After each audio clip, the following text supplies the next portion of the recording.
Alors, ce deuxième cas d'égalité des triangles, c'est quand on se donne deux côtés et un angle entre eux. Dans ce cas-là, on peut aussi déterminer le triangle, il n'y a pas de problème. Est-ce que toutes les données sont acceptables? Pas tout à fait, il faut juste vérifier, bien sûr, que l'angle qu'on donne est cohérent.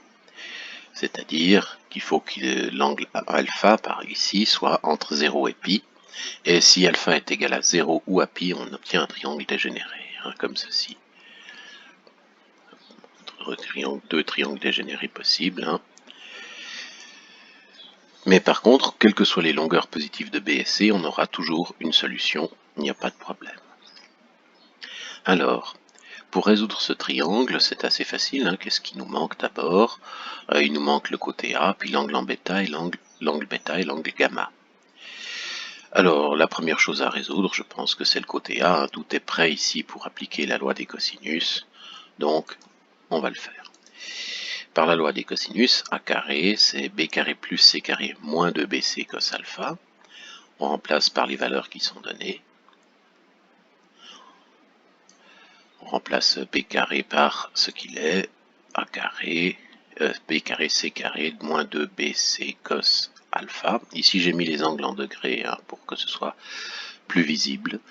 Normalement il faudrait tout faire en radians, c'est même mon unité préférée, mais vous pouvez faire tout en degrés.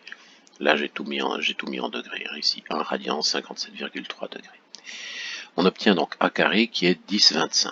Et ça, c'est le carré du côté, et non pas le côté lui-même. Il ne faut jamais oublier que pour obtenir le côté, il faut prendre la racine carrée du résultat précédent. Donc, et surtout, une erreur qu'on voit très souvent, et je ne sais pas pourquoi c'est ici une égalité au lieu d'une implication. Ces deux quantités ne sont pas égales. Il est interdit de mettre une égalité entre deux. Il faut ici mettre une implication.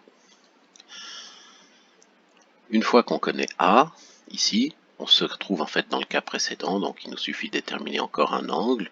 Alors ici je vais déterminer bêta, mais on peut le faire autrement, on aurait pu déterminer gamma.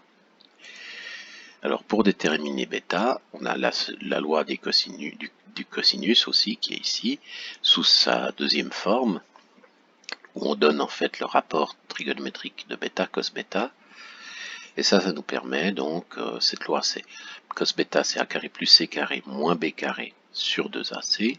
On remplace et on obtient 0,82, 0,82 comme on veut. Voilà, donc selon l'angle, le cosinus change, il n'y a pas de souci.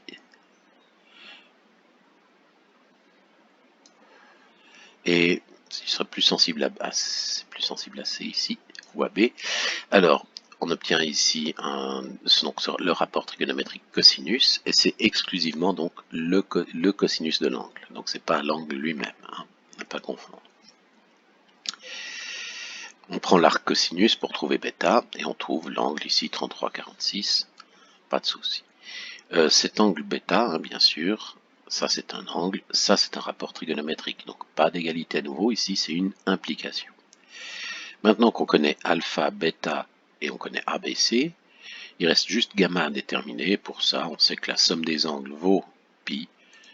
Donc on peut utiliser que gamma c'est pi moins alpha moins bêta. Ici c'est 180 degrés, moins 68,75, moins 33,46, ce qui fait 77,79.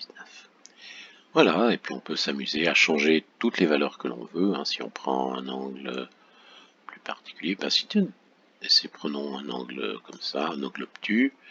On peut résoudre le triangle sans problème. Alors dans le cas où l'angle alpha est obtus, il n'y a pas vraiment de problème. Et si on prend bêta obtus, voilà, je vais allonger B peut-être. Voilà, ici bêta est obtus. Voilà. Et on obtient donc ici un rapport trigonométrique, le cosinus négatif, tout à fait cohérent avec ce qui est. Voilà, donc dans ce cas est en fait le plus simple qu'on ait à gérer depuis un moment. C'est le cas, en fait, il y a toujours une solution si l'angle alpha est raisonnable, et c'est assez immédiat pour déterminer A, déterminer un angle, le cosinus d'un angle, puis l'angle, et le troisième angle. Voilà, c'était court, bonne journée, à bientôt.